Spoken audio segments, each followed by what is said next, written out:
Greetings, this is X, and today we are going to be talking about privatization. Now, what is privatization? As you know, here at the Free Market Foundation, if you are quite familiar with our work, we are quite pro privatization. But what is it? So privatization is taking state assets or state businesses and then privatizing them, giving them to private individuals in the marketplace for them to do with them as they please. And why is this something that we encourage? Well, if you know, we are proponents of the free market. We want the market to be the one that provides goods and services. So in the context of privatization, you would have a situation whereby the state starts a business. For instance, in South Africa, we have a lot of state-owned entities, right? So Eskom or the post office.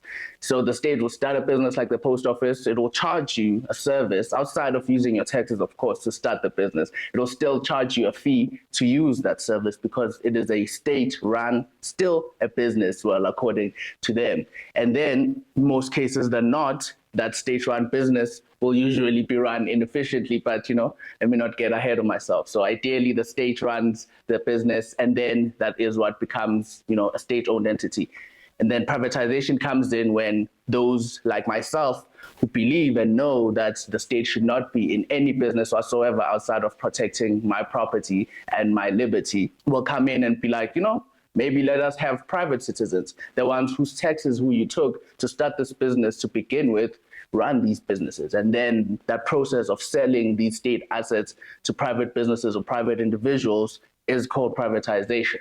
Now, within privatization, there are two camps, right? As I've explained, there are those like myself who favor privatization, and primarily because the whole business of the state running businesses, it usually runs into inefficiencies. Let us make an example out of post office or Eskom, or just name any really all across the world.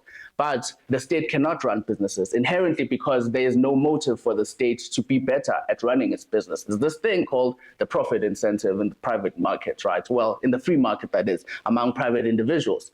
So with profits, a businessman who runs a business that is not successful, that is not as efficient as its competitors, that businessman will not make as much profit, he will run into losses, and eventually he will close down. That is the consequence, that is the self-correction, an aspect of the invisible hand, if you were to call it that. Whereas with the state, since the business was not started with private capital to begin with, but with someone's taxes, and as Godogwana, our finance minister, once said in the past, the state cannot run out of money since it can always tax us more. It means that there is no incentive for the state to improve. So if the post office is run inefficiently, it runs into losses, it can just get a bailout. It can get more taxes. It can continue existing infinitely, just like Eskom or just like any state-owned entity without any consequences. And the whole point, and this is the important aspect of the free market, is that losses are what tells us what businesses should be thriving, and what businesses are thriving are what businesses satisfy consumers the most. Now, this is not to say that the services that are provided by the state are not important, but it is to say that the state providing those services, if they make a loss, they're doing it in a much inefficient manner, right? And them making losses in accounting terms is proof of that. Without getting too much into the weeds, the reason we find privatization to be a good solution is outside of the reasons that were stated. In South Africa, when we have, services like the post office, like, for instance, even critical state services in the modern era, like public education, healthcare, as they would say, we pay for those with our taxes. We're already charged for those with our taxes. That is the rationale behind their existence, that we'll take a piece of your taxes so that you can get to enjoy healthcare. But because the state cannot provide, it has no incentive to provide any efficient service. What ends up happening is that you have private services that enter and provide those very same services because, well, the state does such a horrible job at them. And what ends up happening is we end up paying double for services. In South Africa, if you are a reasonable person with means, you pay double for education, you pay double for healthcare. We pay to make the most clearest and glaring example that maybe may not alienate a lot of people who think that, these are critical services that maybe you should pay double for. The post office.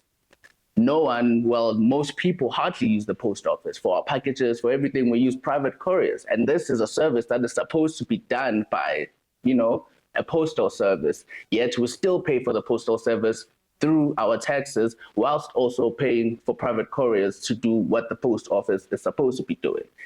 Is this just? I leave you to decide. But either way, those who are opposed to privatization, of course, would say that such a state of affairs is normal and should persist. I will, of course, disagree. I say that only private individuals should satisfy the preferences of other private individuals, and the state should only be concerned about protecting my life, liberty, and property. Now, as always, please tell us what you think about privatization in general down in the comments. Do you agree? Do you disagree? And as always, remember to stay free.